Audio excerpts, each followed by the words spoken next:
bring. And this forum is bringing together experts and voices from around the world.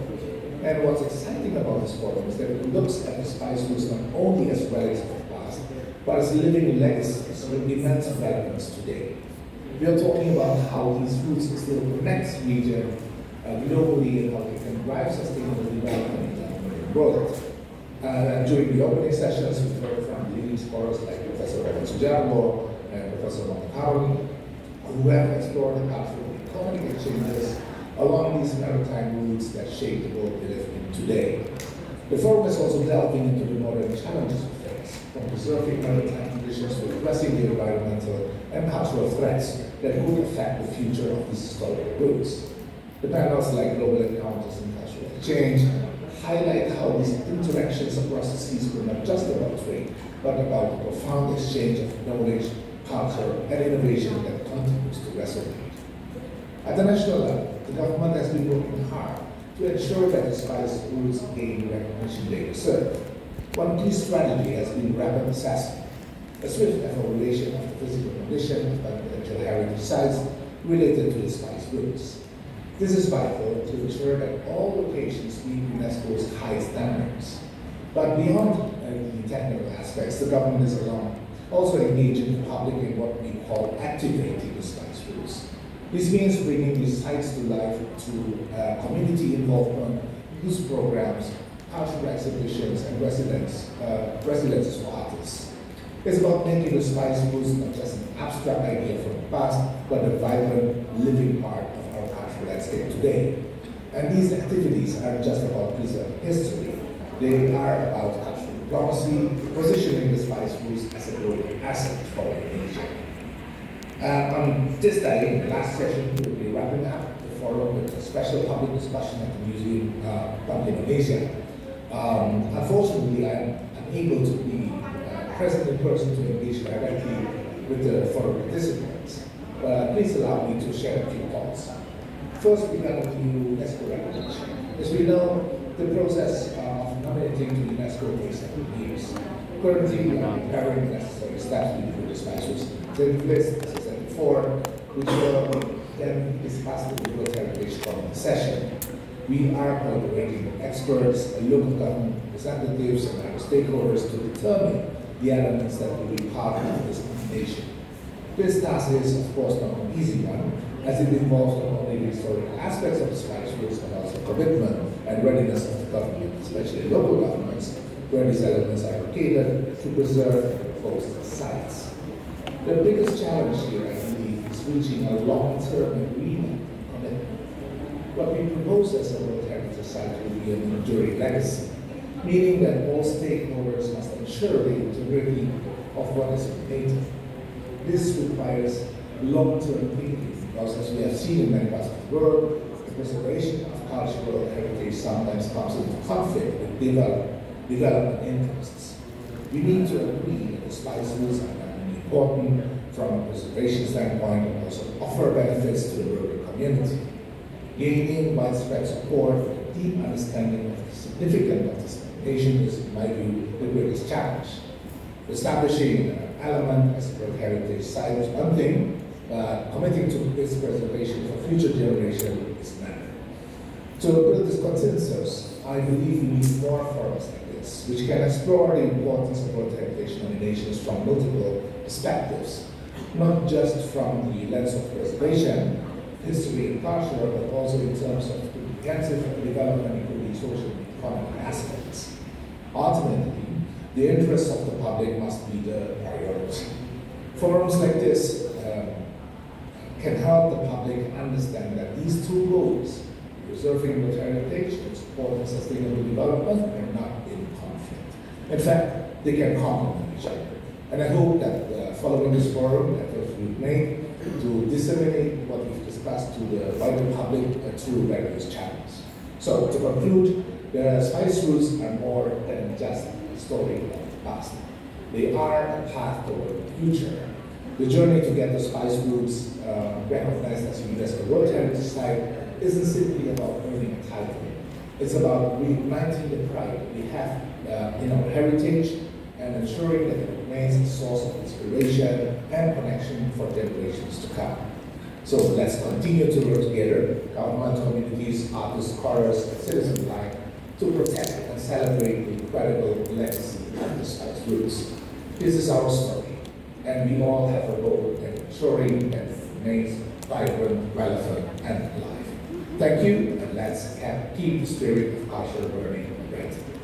Thank you. Demikian tadi presentasi dari Dirjen ya. Secara umum kalau saya bisa terjemahkan ya.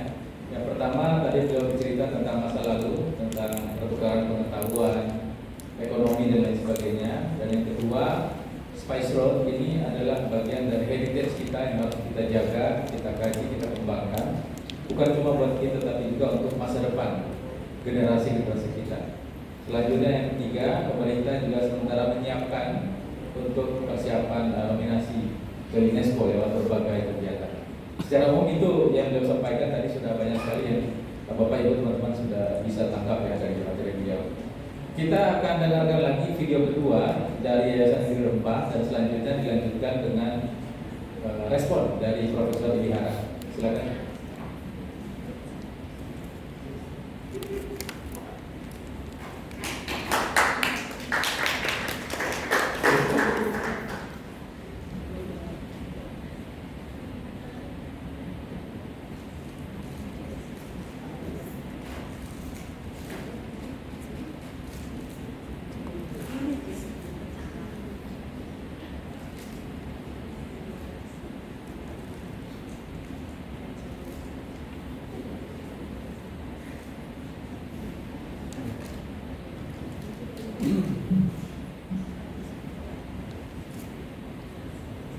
Selamat sore Bapak Ibu dan rekan-rekan semua. Perkenalkan, saya Jane Episodia Mukaila dari Yayasan Negeri Rempah yang berperan di bidang aktivasi di Yayasan Negeri Rempah. Sejarah jalur rempah dari masa ke masa merupakan contoh nyata bahwa diplomasi budaya telah dipraktikkan di segala lini oleh individu, komunitas, hingga tingkat antar bangsa. Belajar dari dinamikanya di masa lalu, kiranya amatlah relevan bila jalur rempah menjadi rujukan dalam mencari warna diplomasi Indonesia yang mengedepankan interaksi dan kehangatan dialog di berbagai bidang dan lapisan masyarakat. Jalur rempah dalam menjadi pijakan dalam melihat kembali berbagai kemungkinan kerjasama antar bangsa untuk mewujudkan persaudaraan dan perdamaian global yang mengutamakan pemahaman antar budaya, penghormatan dan pengakuan atas keberagaman budaya serta warisannya, memiliki semangat keadilan, kesetaraan, dan saling berkontribusi, serta menjunjung tinggi harkat dan martabat kemanusiaan. Jauh sebelum bangsa-bangsa Eropa turut mewarnai dinamika perdagangan rempah di Nusantara, sejarah mencatat peran besar Sriwijaya yang senantiasa menjadi rujukan ketika membicarakan masa lalu Indonesia sebagai negara maritim. Kedatuan ini mumpuni dalam berbagai aspek strategisnya, misalnya politik, ekonomi, teknologi, sosial, dan budaya. Bukti-bukti arkeologis pun memberikan petunjuk bahwa abad ke-6 dan ke-7 Asia Tenggara melalui Sriwijaya menjadi pengendali ekonomi yang mampu menggerakkan dinamika regional. Salah satu kekuatan yang dimilikinya adalah kemampuan berdiplomasi dengan mengedepankan kedermawaan dalam menjaga stabilitas kawasan. Diplomasi tangan di atas yang dicontohkan oleh Sriwijaya ini adalah bentuk diplomasi yang dapat dijadikan panutan oleh Indonesia dalam rangka berkontribusi pada kekayaan sejarah milik bersama atau common heritage, yaitu jalur rempah. Indonesia sebagai penggerak perdagangan dalam diplomasi berbasis kontribusi ini, Indonesia sebagai penggerak perdagangan rempah di masa lalu memiliki peran strategis untuk mengajak negara-negara yang berada di perlintasan jalur rempah dan menghidupkan kembali memori kolektif masa lalu bahwa kita pernah bersama-sama membangun peradaban melalui pertukaran gagasan, nilai,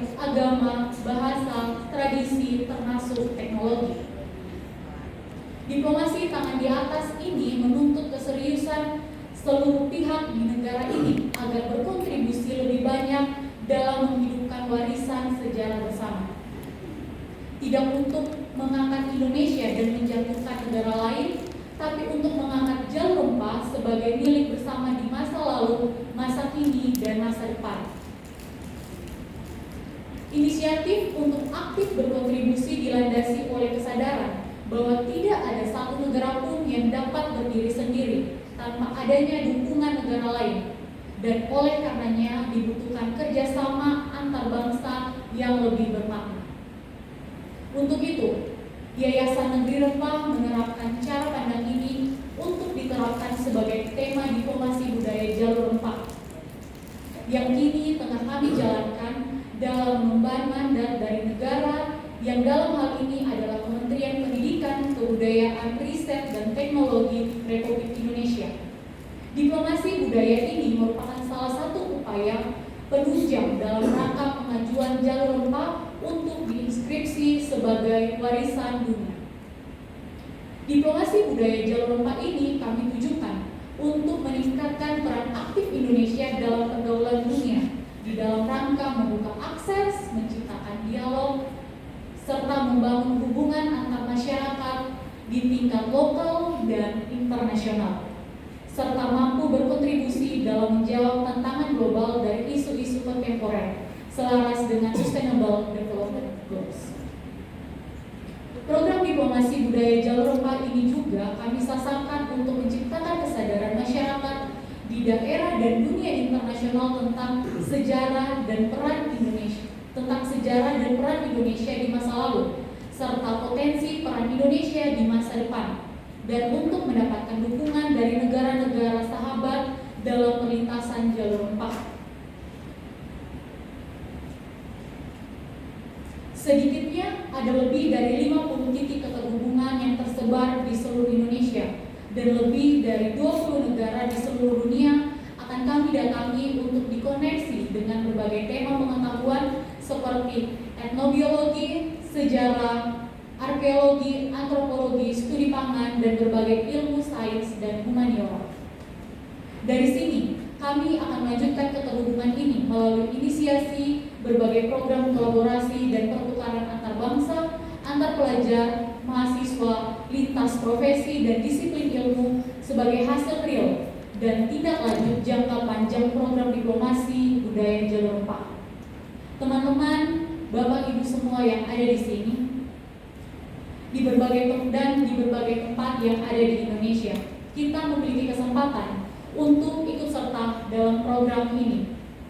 Tahun kemarin kami telah melakukan program diplomasi budaya melalui dukungan program fasilitasi bidang kebudayaan interaksi budaya internasional dari Ditjen Kebudayaan Kemdikbudristek. Sampai pada akhir tahun ini kami menggapai beberapa negara, di antaranya Madagaskar, Cina, Belanda, India, Singapura, Inggris, Vietnam, Thailand, Laos, Kambodia, Brunei Darussalam, dan Filipina. Dan tahun ini kami menjadwalkan untuk mengunjungi beberapa negara lainnya, yaitu Malaysia, Timor Leste, Afrika Selatan, serta Portugal. Sehingga akhir tahun ini kami harapkan total 14 negara sudah kami gapai. Masih banyak tempat dan negara yang perlu kita telah lebih lanjut, sekaligus kita jajaki kemungkinan untuk berkolaborasi dalam Jalur Rempah ini ke depan. Terima kasih.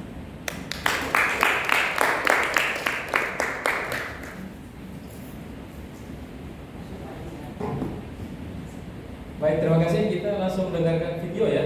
Selanjutnya dari Profesor Edi Hara, Bapak Edi Hara. Setelah itu baru kita masuk pada pembicara kita yang ada di ruangan. Silakan dari Pak Edi.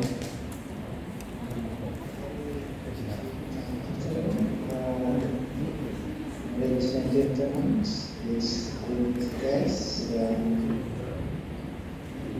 First of all, I'd like to thank the committee, the organization of this conference, this forum, for inviting me to participate and present with finding actually And the title of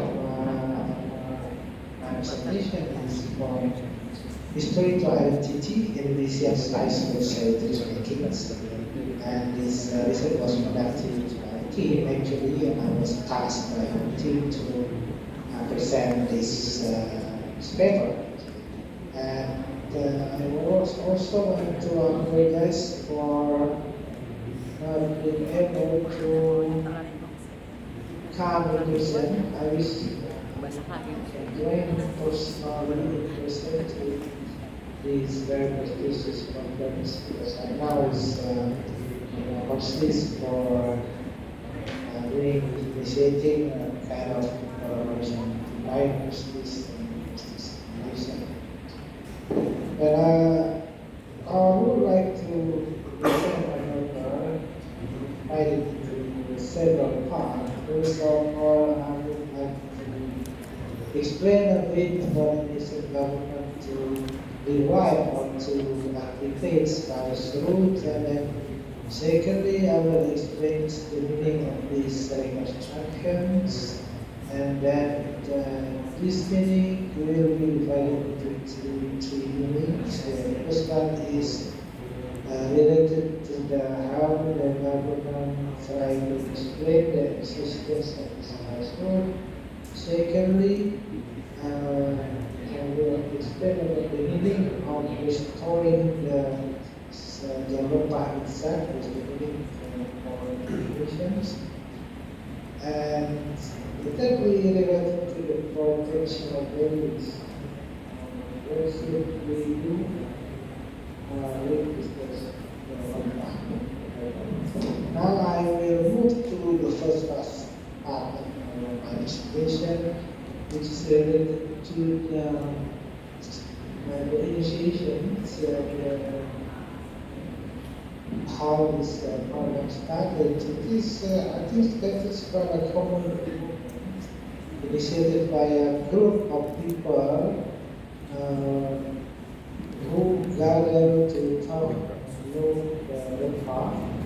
And then later on, this small group of people organize make an organization that's called the Deer Park Foundation.